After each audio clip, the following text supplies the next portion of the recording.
Herzlich willkommen im neuen Jahr, liebe Zuschauer, Zuhörer.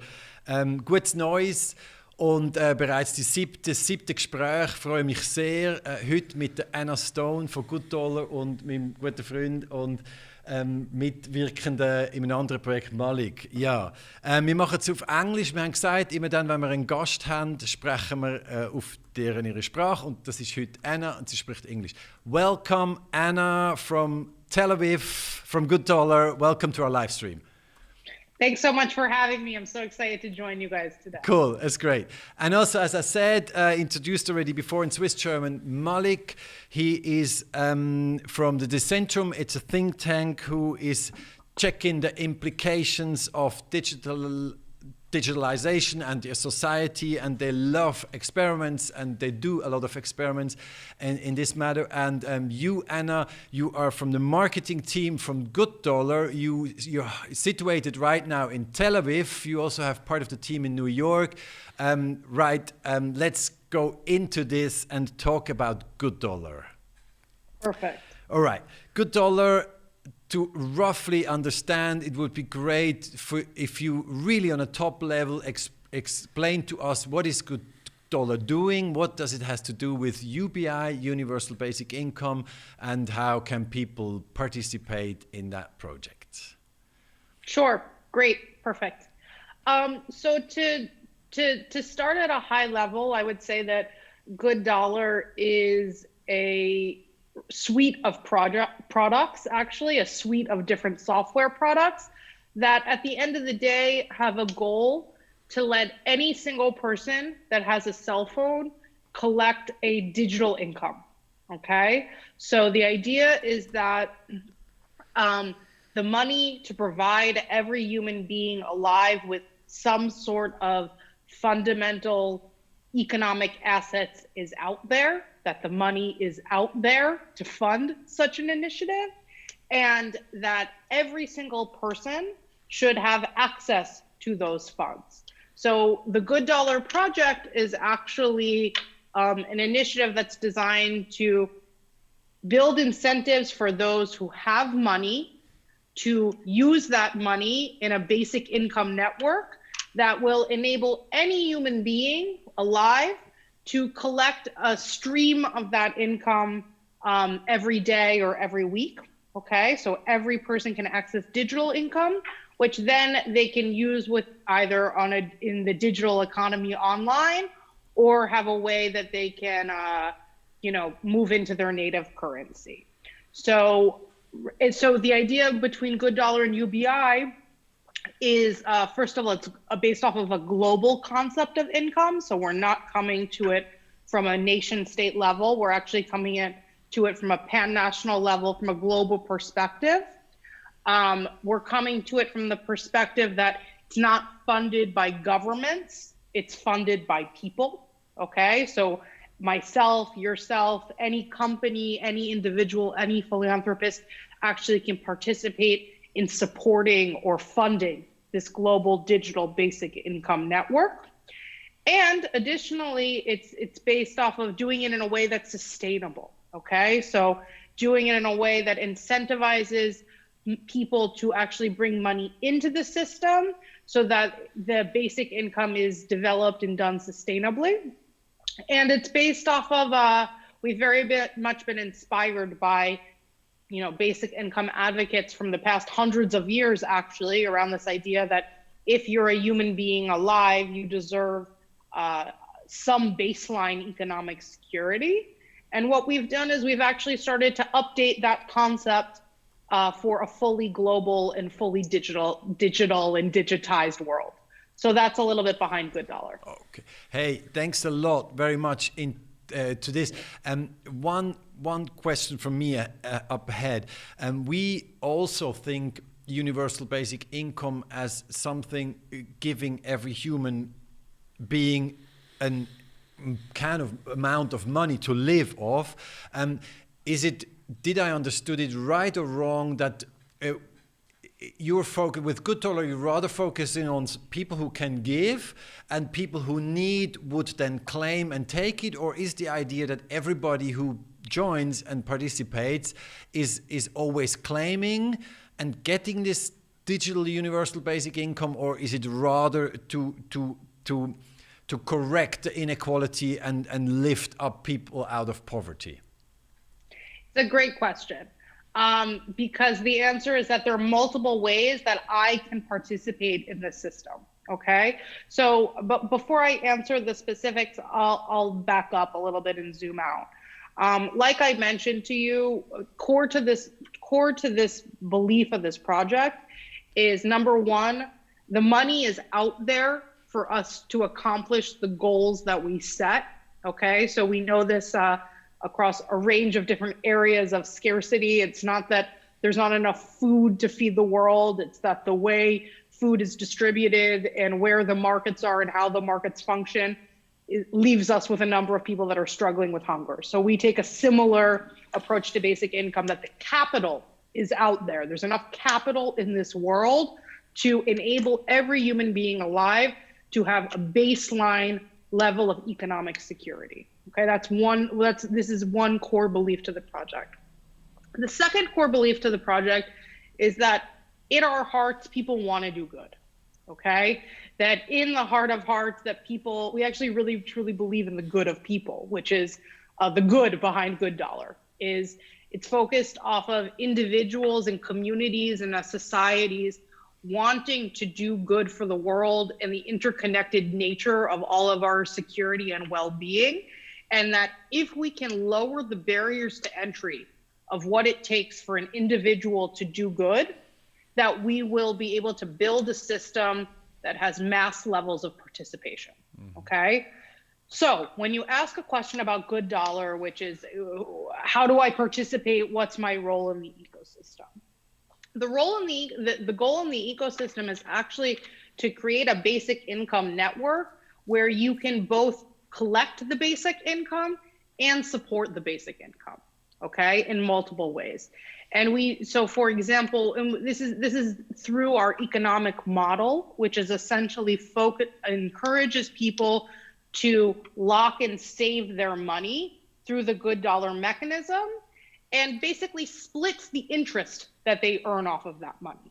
Okay, so that if I, as an individual, I decide that I'm going to, let's say, put my $100 from my paycheck that I save in the GoodDollar trust, I know that the interest generated off of my 100 GoodDollars is going both to create basic income for people and also pay me back.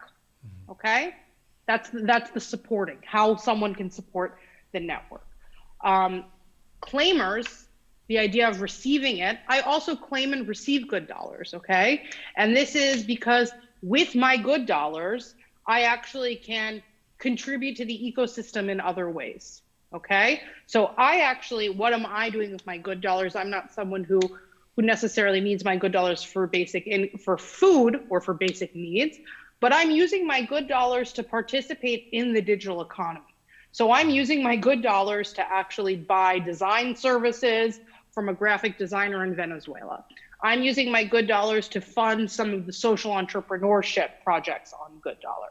I use my GoodDollars to actually buy web design from another designer that we had in Zimbabwe, I think it was. So actually the idea is that let's forget what we know about traditional philanthropy in terms of donors providing to aid recipients, and let's actually imagine a world where we all can contribute to the welfare of one another, depending on our own ability to contribute. Great. Hey, sounds a little bit like a perpetuum mobile for money. I would love you, Malik, to dig deeper into the crypto and the questions around it. Thanks, Anna, for this explanation. I think it gave us a rough roof of what's it about. And yeah, please go ahead, Malik. Thank you very much, Silvan, for the introduction, and Anna as well for explaining the high-level mechanics of GoodDollar. I mean, both Silvan and I, we checked it out. So we signed up and we were able to collect the GoodDollar. You have to wait a little bit to be eligible to recollect it. And maybe you can go a little bit more into the specifics here. So as an individual, I'm able to create an account, right? And I can do that with social sign up. and then claim good dollars. Correct? Yes, you got it. And I mean, where are these good dollars coming from? So you're minting them somewhere. Basically, how is this mechanic working? Can you explain that a little bit? Sure.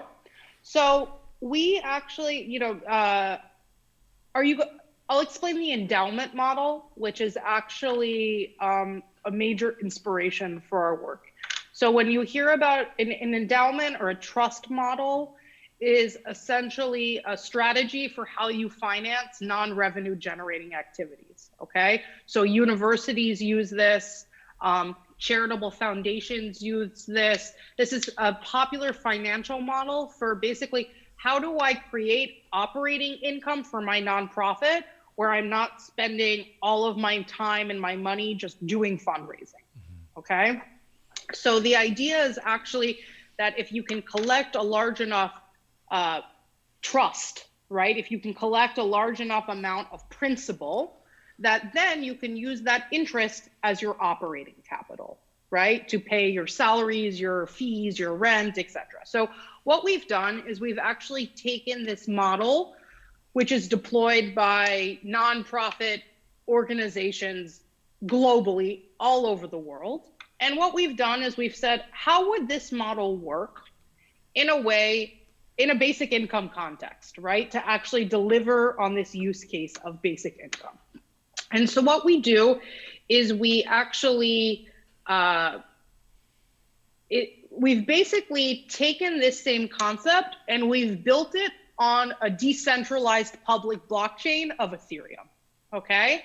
So what we've enabled, and stop me if I go too much into the tech here, but what we're doing is we're operating within the field of decentralized finance, okay? Decentralized finance is basically finance done via smart contracts on the blockchain, okay? So you don't need a company, you don't need financial registration. Me as a user don't need an account. All I have is my blockchain wallet and my blockchain funds, right? And based off of how these, basically different contracts provide different services, okay? So we talked a little bit about savings and loans, right? Today, if I make money, I save my money, my bank will pay me interest for my funds if I save it in a bank. Why? Or a little bit of interest, maybe negative interest now, actually. But at one point in time, I actually heard they did pay interest. But the idea is that why am I paid interest? Because those funds are then taken and used by the bank to loan out to other people, okay? So basically in DeFi, there have been new blockchain companies that have written smart contracts that perform the same function. You deposit your funds into the contract, those funds are lent out. The person who owns the capital receives an interest payment, right? So first of all, that's the first part of the model. Like, where does the money come from? How is it sustainable? That's where the first part of the money comes from. Is so we've taken a certain amount of funds, we've locked them as our principal. The interest, there's interest generated based off of that, and we move that interest into a treasury, okay? It's called the GoodDollar Treasury, or the GoodDollar Reserve. And this is essentially our Federal Reserve for the good dollar, okay? This is our treasury that actually collateralizes the currency, if you will. And so as interest is generated and as interest is moved into the treasury, if you will, new good dollars are minted, okay? And so essentially, what do we do with those good dollars? We actually then take those good dollars and we split them, okay? Part of them go to the person who is entitled to earn interest off of their capital, the person that actually staked their money.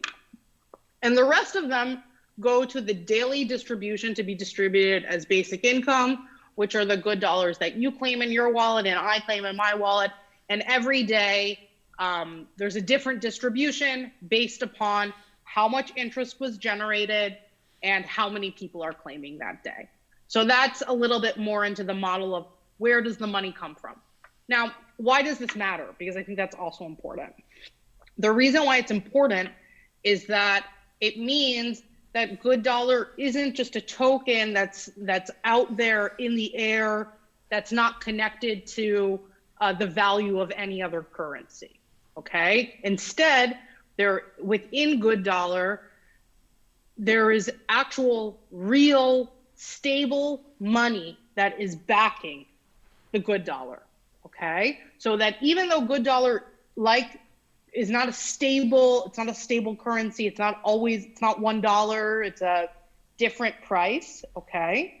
But the important thing is that it's backed by real money, okay? Which is a system that all essentially, many fiat currencies use, many financial instruments use, is collateralizing currency when you mint it. Thank you very much for explaining that a little bit more into detail. So I saw that you launched in September, right? And until now, yes. You have almost 50,000 people claiming the GoodDollars. Yep. And how is the distribution worldwide? Is there like a few countries that are claiming most of the GoodDollars? Is there like a hotspot around Israel where you're from, or is it distributed all over the world?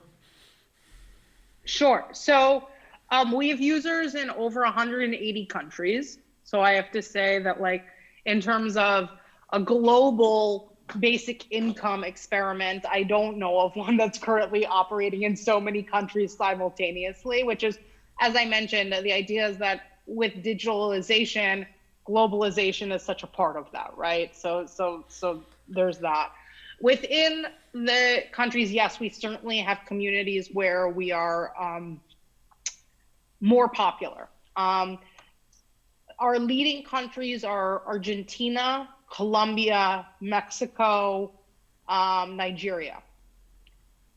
Interesting. We also have, a few other European countries, other Western countries, but those are our top countries in terms of number of users and the activity of recurring users.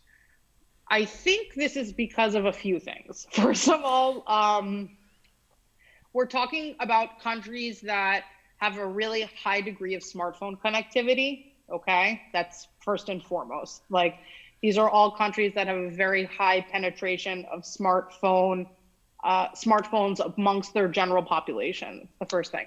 Second of all, these are pretty much all countries that have relatively unstable national fiat currency, which, third of all, leads to a good reason why these countries also have are crypto literate in these countries, right? So people have had reason over the past 10 years to begin to learn about Bitcoin, Ethereum, other cryptocurrencies, and how they present potentially a compelling alternative to national fiat currencies. I forgot Cuba, but Cuba is also a fast riser for us as well. But throughout Latin America, we see a lot of adoption. Although I have to say, some of the most interesting use cases I've seen have come from transnational use cases. Okay. Which we can go into, but there's one that I would love to share, so I'm just going to take the opportunity to share it, which is actually a local guy here in Israel. Coincidentally, we don't have that many users here in Israel, but just so happens to be an Israeli guy who works for a food bank, and he essentially has been using GoodDollar as a fundraising mechanism for him. He's saying, all of my GoodDollars that I collect, I'm going to donate to this food bank, and I'm looking for corporate sponsors to match. Okay, I'm looking for corporate sponsors to help match my donations of GoodDollars. He found one, amazing, great success story, we love it. But the really interesting stuff is that the GoodDollar global community, so specifically a user that I think is living in Indonesia right now, saw the work that he's doing and said, I love this idea. I'm also going to collect I'm going to collect GoodDollars for this food bank just out of the goodness of his heart. Okay. And so actually what he's done now is run a global fundraising campaign to help support this guy's work at a local Israeli food bank. And so these global examples of people reaching across borders, reaching across nation states, really having no incentive to do it other than the goodness of their heart is, the reason why I think there's a role for GoodDollar in the world, right? To see people wanting to do good and do good for one another. Thank you for sharing this example. I mean, I would take one more question, and then I think you can also explain how to spend GoodDollar and what your experiences were so far with that. I mean, basically looking at new projects, I try to learn to go and find the smart contracts out there, because I think one of the key features that blockchain offers is that it's open source, that you're super transparent, and I think you did a great job with the dashboard, showing the numbers and being really upfront with that. I had a little bit issues, to be honest, to find the smart contracts. I was looking on the Ethereum blockchain, and afterwards, I learned that you're using this layer 2 technology, which is called Fuse, and which has an whole own explorer to find these smart contracts. And maybe you could explain a little bit more about the reserve, who is eligible to sort of give money into this reserve, how to collect the interest, and which protocols you use for that. I mean, maybe a few of our listeners are interested in sort of staking some of their cryptocurrencies towards your protocol. Absolutely. So the idea behind GoodDollar is that we actually can wrap around any DeFi protocol or any yield generating instrument, okay? So the way that the smart contracts are designed is not that GoodDollar needs to be integrated one-off with each and every protocol, but rather that GoodDollar can wrap around any protocol. So currently, the wrapper that we're wrapped around is Compound, which is one of the leading protocols, lending, savings, and loans protocols within the crypto space. Although we are actually, the DAO is going to release a bunch of bounties for, I think, our next protocols, which include Aave, DMM, and potentially Yearn Finance if we can find the right model. Okay, so right now we're starting to actually expand the number of protocols that people can work with when they're deciding, okay, I want to use my crypto and support this basic income network. Okay, so where we are now is a small representation of where we're going, and of course at scale, the vision of GoodDollar is we're starting in DeFi, but the vision is that should be a system that any centralized financial institution can plug into and also support, because it's transparent, because it's clear that the money is going to real people, and because we believe that this will actually drive a real positive impact in people's lives. Okay, so we're starting in DeFi, but ultimately the vision of GoodDollar is to plug into the trillions of dollars of institutional capital out there that are sitting latent, generating interest for banks that already have more money than they know what to do with, and instead providing an alternative for what to do with all of those compounding funds. Okay, so there's that. Second of all, who can participate? How can people participate? These are all features that we're actually releasing over the next few months. Okay, so there's basically one primary way that you can participate if you want to support the network right now.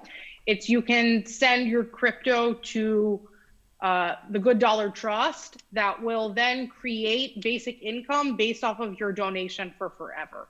Okay, I call it our sustainable giving mechanisms, because it's not like you're donating the money once and then it's being used for just, cash changing hands as part of a basic income experiment. Instead, what we're doing is we're going to use your contribution or your gift in a sustainable way that will create basic income for everyone for forever. Okay, so that's the first thing. Over the next few months is when we're actually going to release the ability for people to do the full flow of staking their money, using their interest, and those supporters receiving their yield payouts back. It's interesting. This is something we can see already, I think, in the application that you have something around, was it 50K DAI staked, and that you're generating an interest of around 5 DAI daily, if I understand that correctly. I was looking for GoodDollar and Compound before, couldn't find it. Maybe I'll find it throughout the show. Today. You won't find it. You won't find it. We're not through their we're not listed as part of their interface. Oh, all right. So yeah, I mean, usually I would have been surprised since you launched in September if I would have found you already. But nevertheless, it's good to understand where you're heading to, and that you're also sort of starting from decentralized finance and thinking about entering the more regulated classical finance infrastructure that we see. I mean, one question that arises as well is, I mean, trying to implement universal basic income on a global level. I think one of the biggest challenges people are facing is that there's just a huge difference in how much worth $5 are. I mean, in Switzerland, I can buy a coffee with $5, more or less. Maybe half a coffee. In Morocco, my roots are in Morocco. In Morocco, I can have a full-fledged meal, and Morocco is, I would say, a very nicely developed country. And there are other countries where you can probably live a week or even a month with $5. So I think that's quite a tough challenge to address in how to distribute now equally funds and still find the right amount that makes sense, right? Yeah, absolutely. I would say that, first of all, that's a huge problem, okay? And I don't think that any one company, let alone a nonprofit like ours, is going to solve for the purchasing power parity gap between countries, right? So that's not it. I will say from our perspective, we've actually tried to build that market dynamic into the product experience, which is that one thing that's unique to GoodDollar is you have to log into your wallet and you have to claim daily. Okay, so the idea is to have there be a minimum amount of effort, but yet a certain amount of effort, so that it actually requires the individual who's receiving the income to take a step, right? So I'll tell you for myself, I work for the project, okay? And I forget to claim some days. Why? Because the reality is I'm not relying off of my digital income to pay my bills or to build my business or pay my rent or whatnot, okay? But there are many, many users who have the time, focus, attention, and have claimed every single day since we launched September 8th. Okay? I love that answer, because you could have gone at the high level and explained by mechanisms and artificial intelligence and trying to really, but actually I can prove what you said. I made a subscription and I claimed twice just because of interest, but that's why this? Because I'm not in an urgent need. And I found exactly this very, very nice and interesting approach, saying, hey, we can't level that equality. That's not possible. Not, as you said, no NGO around the world made it possible. And we will always have these currency differences, which is big part of the inequality. And now we have this chance with the digital currencies, but still, how do you handle that inequality? And I just, sorry, drop it in, but I found this great, the way you deal with this, because it's just Simple and clever. We refer to it as, there are all these proof of work terms in blockchain. We refer to it as proof of need.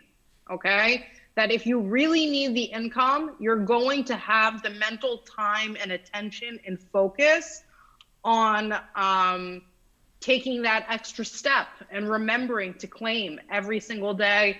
And I have to say, I think that's why it's no accident that our top users are from countries that have unstable fiat environments and where people are actually crypto literate, is because they really understand that over time, something like GoodDollar has the potential to be a huge project with millions and millions of users.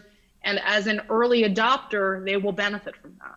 So do you see this high frequency of daily claims in poorer countries? It would be a gross generalization to say yes, but I would say I know where our users are. I know where our active users are. And yeah, they're not in the wealthiest countries where we have users. Yeah. Then I already jumped in. I have one question. I claimed GoodDollar, and then I saw you have a marketplace on Facebook, and then I was like, oh, great. First naive thinking of, there I can share my value or get something out of my GoodDollars, or even give my GoodDollars to something good. And then I found there, sorry to say, a little bit much Russian YouTubers who give me $5 if I follow their channel. Yeah. Is that I'm pretty sure you don't curate that, but actually I'm seeking a little bit into this. Are you I guess that marketplace just runs itself, but do you want to curate this, or is that just you give it free and that's the way it develops, or what's happening? Yeah, totally. What's happening out in the market with the GoodDollar? What's happening out there? Yeah. So you got it right. That is the marketplace is basically like community run, community administered. We're actually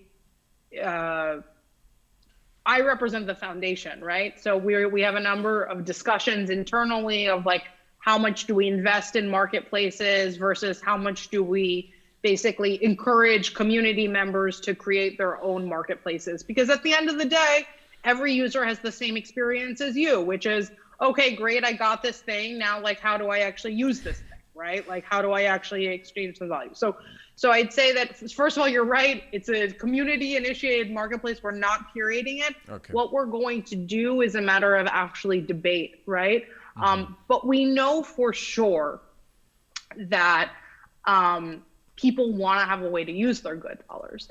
And we see this because there's not only one community marketplace, there's over 50 that I can think of that have been initiated by the community, which is all based on basically local representatives in their own country, in their own language, trying to establish their own GoodDollar marketplaces, their own communities for people within their own geography, to have a community where you basically know who's qualified, right? So we're aware of the marketplace.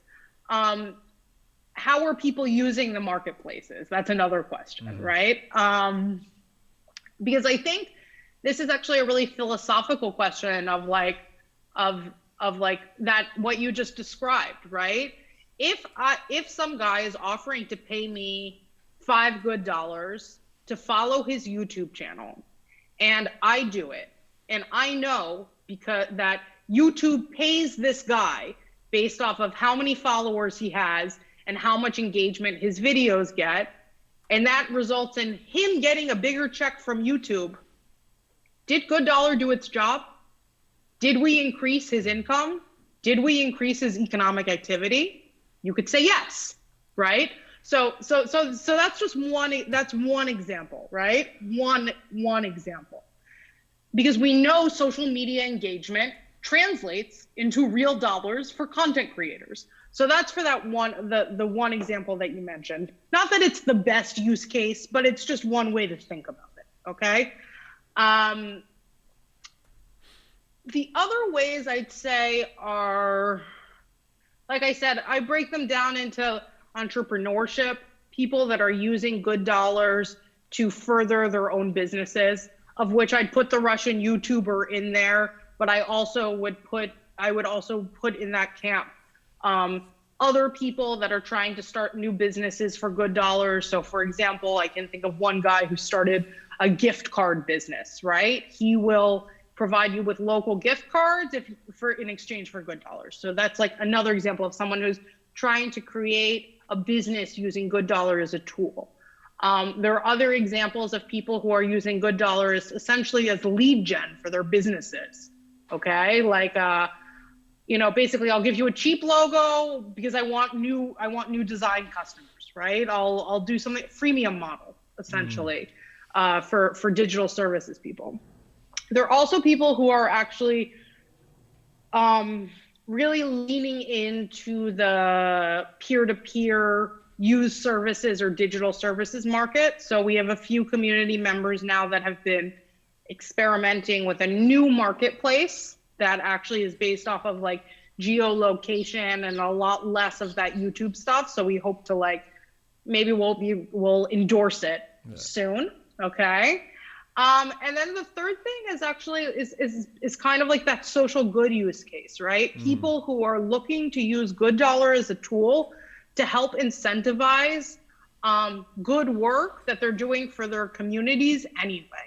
Okay, so these are the most amazing, heartfelt examples. The guys who are planting trees for their good dollars, the people who are picking up trash for good dollars, the people who are actually that food bank example that we discussed. So there's lots of really cool examples of social entrepreneurship where you see people kind of playing at the intersection of altruism and incentive, which I think there's a lot more room left to explore. Super. Hey, before I go into a user question, which I think is interesting, it's great your answer, because you're completely right. If you spend $5 good dollars or you spend $5 bad dollars or dollars, excuse me, you for a YouTube subscription, it's a discussion of whether you do it or not, and and if you want to really pay to subscribe to a channel you're not interested, because the normal marketplace and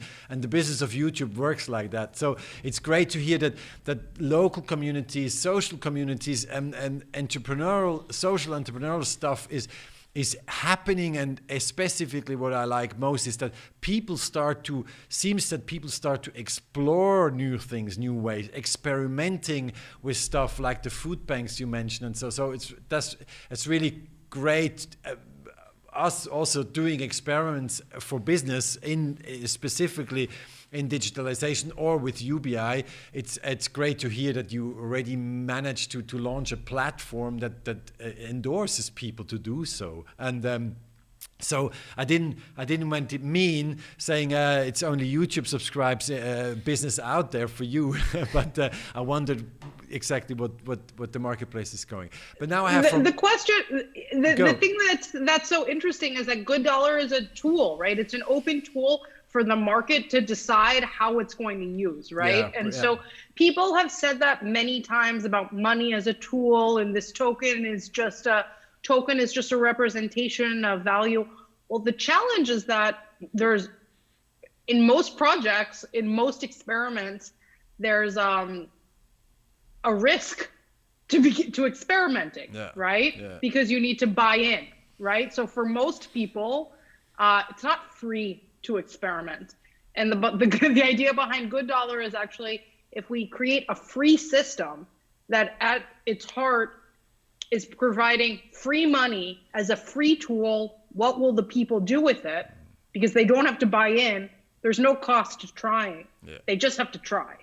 And so I think that's the experimental part, and the low barriers to entry is definitely key to why we think we'll see a lot more experimentation, right? Just because the barriers to entry and the risk profile of what it takes to become a user or to join the community is so low. Yeah, it's great, and it's sort of already pre-answered the question from a user, from Ale. He writes, isn't proof of need easy to shortcut by automation? In brackets, your code is open source, so automation is easy, right? Maybe I can take that. Yes. Yeah, go for it.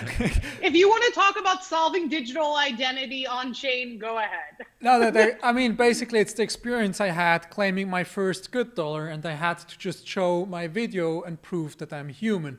I'm sure that you can fake that, but basically, with all security mechanisms, I think there's no system which you can build that can't be cheated. You just make it more expensive for it to be cheated, and then you will find an equilibrium where these like 1% that cheat need to make so much effort into it that it doesn't make any sense. But maybe you can add on to this a little bit more. I mean, that was basically the experience I had, and I asked Silvan as well, hey, did you also have to sort of share your camera and show that you're human at that point when you're claiming your GoodDollar? Yeah, so you're totally right that we believe that at the end of the day, there will be enough solutions that will solve for this. I'll tell you what our thinking or our motivation between why we selected the camera identity method that we did, and defend that choice, if you will.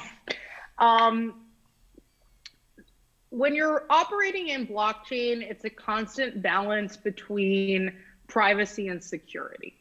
Okay, this is how I look at it, which is that I can have my own blockchain wallet. I can have it on the blockchain. I can, no one will know who it belongs to. No one will know that it's mine, and no one will help me if I lose my private keys. Okay. So on this hand, I have a lot of privacy, but I don't have any security, if you will. On the other hand, we're all familiar with centralized services in terms of it's very easy to recover my Facebook account number. It's very easy to re-log into my Twitter account. But we also know that we give up a huge amount of privacy for the convenience of those services, right? So this is the, in software, in decentralized services, this is the constant balance, is how do we provide a user experience that actually takes the best of both worlds, if you will. We also know that one of the major challenges in cryptocurrencies, in working on open blockchain networks, is the user experience, right? It's I don't know, you ask someone, go and open a MetaMask and buy Ethereum. Many people, it will take them 3 days if they succeed at all. Okay, like that's the experience for most people who aren't highly technical. So the question for us is, okay, so how do we bring people on into this world, into the field of digital assets?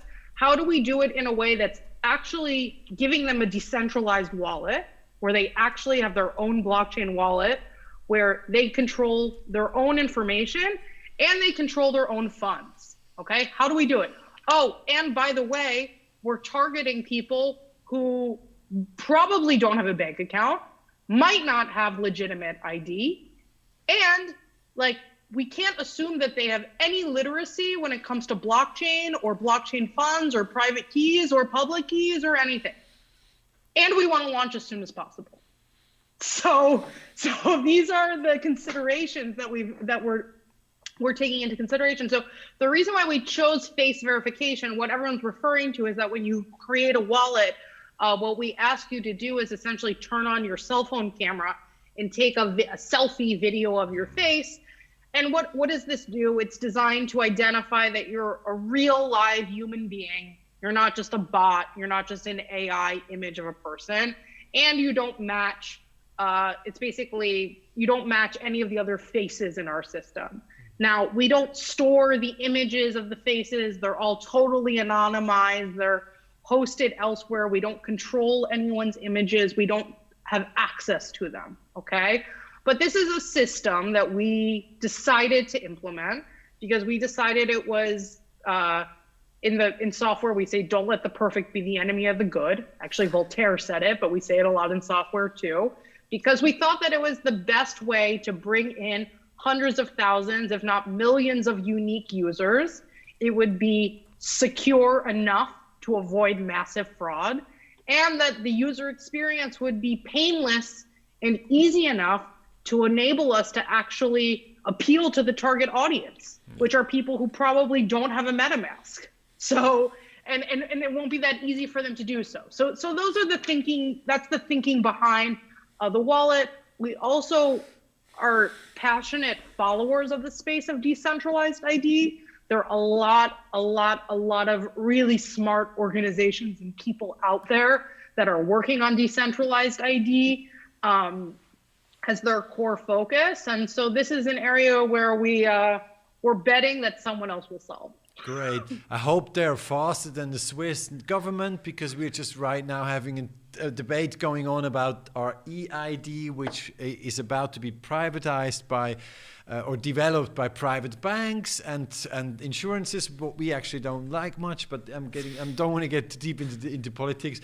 But I'm really looking forward for an international digital ID or something. We can move on in the digital age of society. Hey, the guy Alain, he says less convenient UX but more secure, always a trade-off. So you're really a good marketing person. Even he's sort of, hey, couldn't that be done different and shortcutted? Is answered conveniently, as I see. Hey, we're already like heading 3/4 of an hour in our talk. It was very great. I would love to dig into a few more things, a bit out of digital crypto Sure. and blockchain, although I found it very interesting. And I'm sure we have people out there who are also knowledge in depth. But hey, the COVID crisis, or whoever we want to call it, SARS-CoV-2 or whatever, was that did that push you through? I mean, like we started a project also last year, and we got pushed through a bit. The whole worldwide topic of UBI or basic income, unconditional basic income, called in Switzerland, has been pushed much. So did you feel it on your side that people have more need or interest in such things? So I think we can agree that 2020 was a bad year in a lot of ways, but it was a good year for universal basic income advocacy. Yeah. And I think that rising tides lift all ships, right? And I think to the extent that basic income, if I think back to when I first started working in this space, and I know you've been working in this space as a basic income advocate for longer than me, basic income is a very arcane topic, right? It was a very esoteric topic that's for idealists. No one's really taking it seriously. Yeah, of course, if we could just give money to everyone would be happy. Yeah, right. It'll never happen. It wasn't really, even though it's been a long-standing policy for many centuries, right? And there have been political proponents. Most recently, I think Andrew Yang, as part of what he did for the presidential run, really set the stage for introducing basic income as a serious policy proposal that we can afford to implement, and we can implement if we set it as a goal, right? So I think that his work in 2018 and 2019 really set the groundwork, I think, in terms of making basic income a more serious topic, so that when COVID hit and economic stimulus and putting money directly into the hands of people was selected as the mode of economic stimulus, it was, in many ways, how much more proof? Oh, and by the way, giving money to people works. It kept people out of poverty, and they injected that money back into the economy, therefore stimulating the economic activity that they desired to. How much more proof do you need that it works, right? So I think it's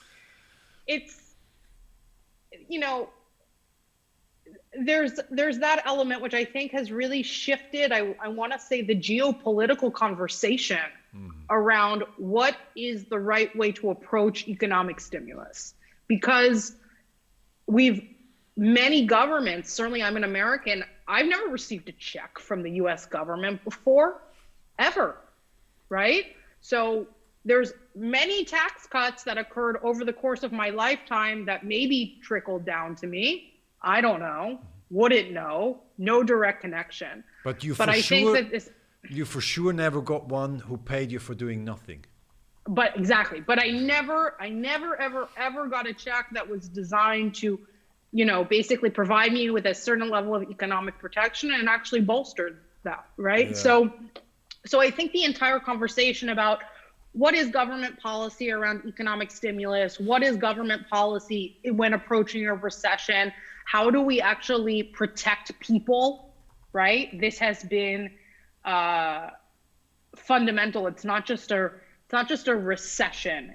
People are going hungry. People can't pay their rent. People have lost their jobs. They're really struggling, really suffering. No tax cut is going to save them, right? So how do we actually protect people?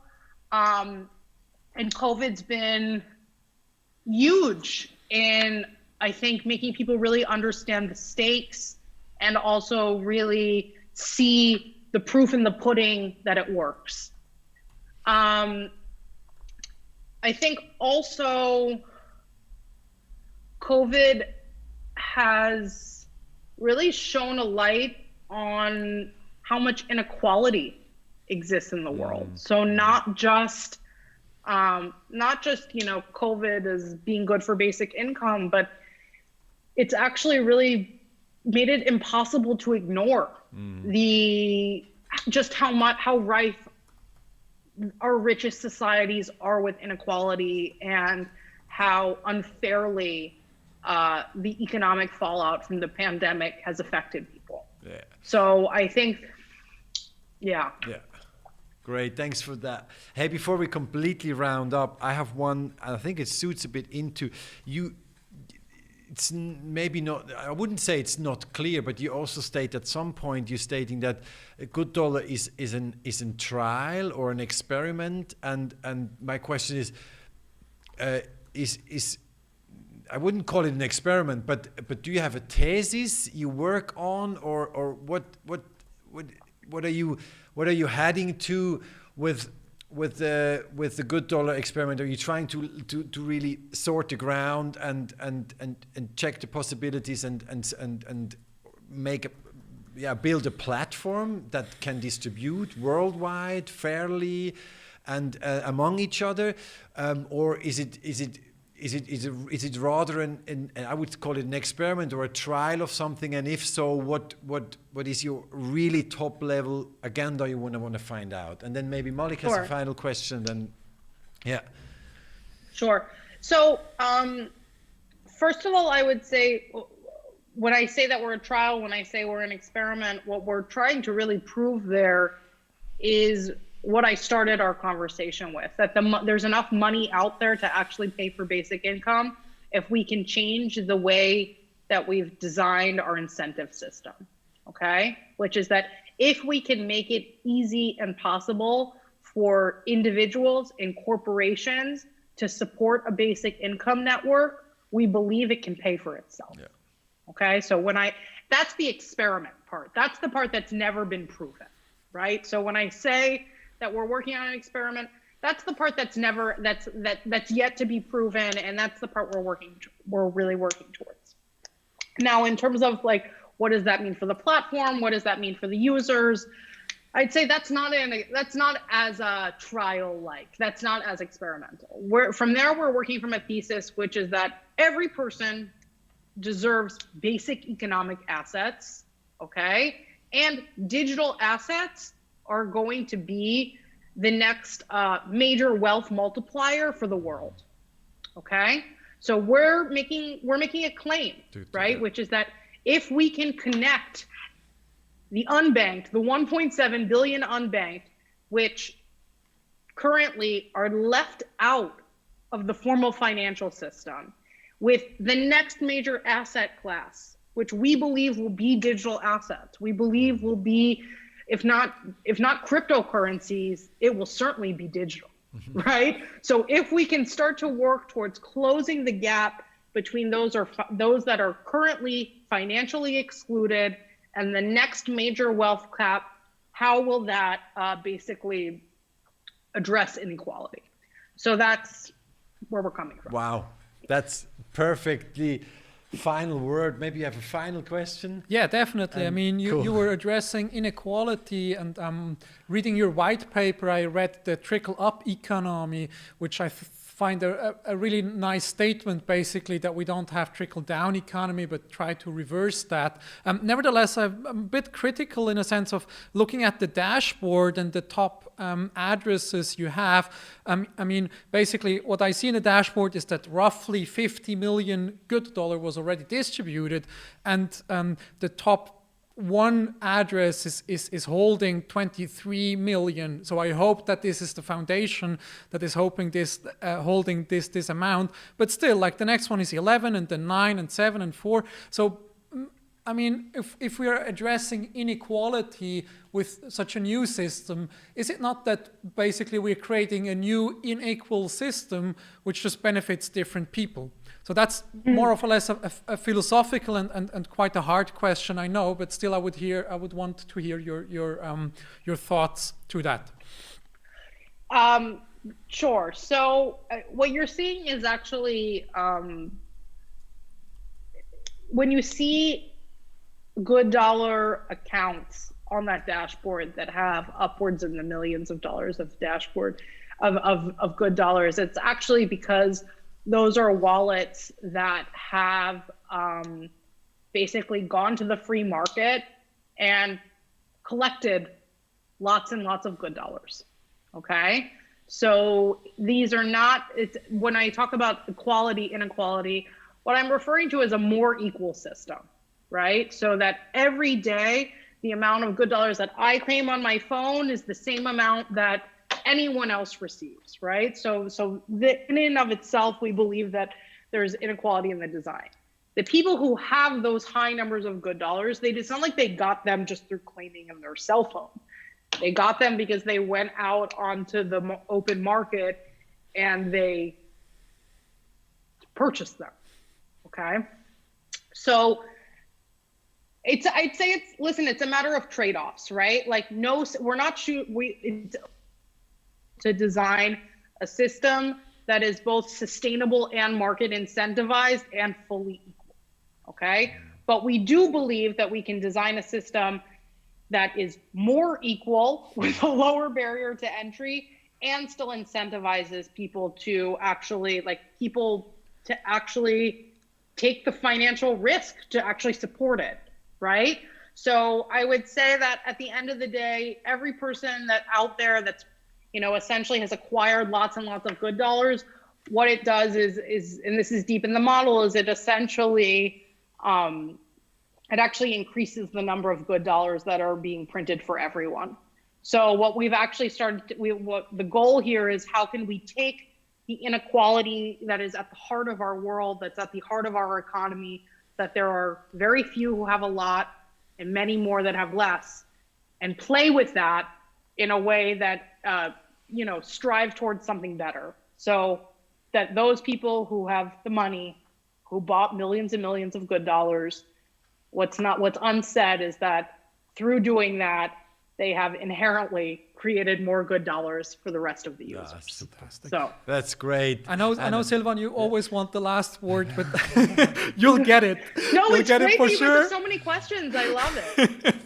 Thank you very much for this answer. I think that was a really, really, really, really tough question for you in that case. I mean, I'm super happy to see that people are experimenting on this kind of level, whereas Silvan and I with Ting, we're experimenting on a completely different level. So we try to sort of start in the market and with the current financial system and try to bring something like universal basic income to life there, whereas I think you guys or other initiatives on the blockchain like Circle UBI try to really think about a new financial system which has that already programmed in, and I think it needs both, and it needs a lot more as well to bring a universal basic income that benefits most of our society to life. So that's basically what I wanted to say, and you can have the final words, Silvan. I was about to say the same, that we really, as it needs a lot of courage, and I really see a passion in GoodDollar, talking to you, reading your mails, your newsletter. Actually, it's really, one can feel what you're aiming at. It's not just a good business that runs and brings some cash at the end of the day. And when we really want to start to go into universal basic income in the fundamental ideology, it always is a trade-off. We noticed this with our project. You noticed there's several things. Even the initiative Switzerland was about to vote 4 years ago had to make a certain trade-off, and I think that is really, it's great to see and hear on so different levels that people working on this, going deeper into this, and trying to get closer to that ideology of the idea, and we know it's just it can't be just adopted completely the way it was thought in the ideology's way. So we need to go step by step there, and that needs a bit of courage, because it's so easily to rip a project in pieces, saying, it's not exactly on the line there, it's not exactly, and therefore I thank you, Anna, much for the work you do, for the experimenting, the way you experiment with it, and not really typical to me, that's right, but I give you the last word, and thank you very much for having this talk. It's my pleasure, and I'm so happy to come out here and share what we're working on to a larger basic income community. Like you mentioned, it's a different approach, but I really believe many of us are motivated from the same place of how do we build a freer, fairer, safer world for more people. And we're just getting started. And so I think that the best thing that I can ask of people is patience, because building big transformative things takes time. It doesn't happen overnight. And that refers to both companies and policy. And so continued support and optimism and learning is really the journey that we're on for the next decade or so, at least. Thanks a lot, Anna. Thanks a lot, Malik. Thank you. Yeah. Greets to Israel, to the world. On the 8th of February, we have a talk with Mansour. He's, in English, Chief Executive Officer or whatever from the Stiftung Grundeinkommen from Germany. And they're digging a bit deeper into science and what it's possible and where are the limits of science and UBI. And yes, please jump in, 8th of February at the same time. Anna, have a great day. Malik, thanks for being here. And Kuble here, the guys in the back, the team, the tech team here, wonderful job, super studio, super easygoing, and everybody have a nice day. Thank you very much, guys. Thank you. Bye.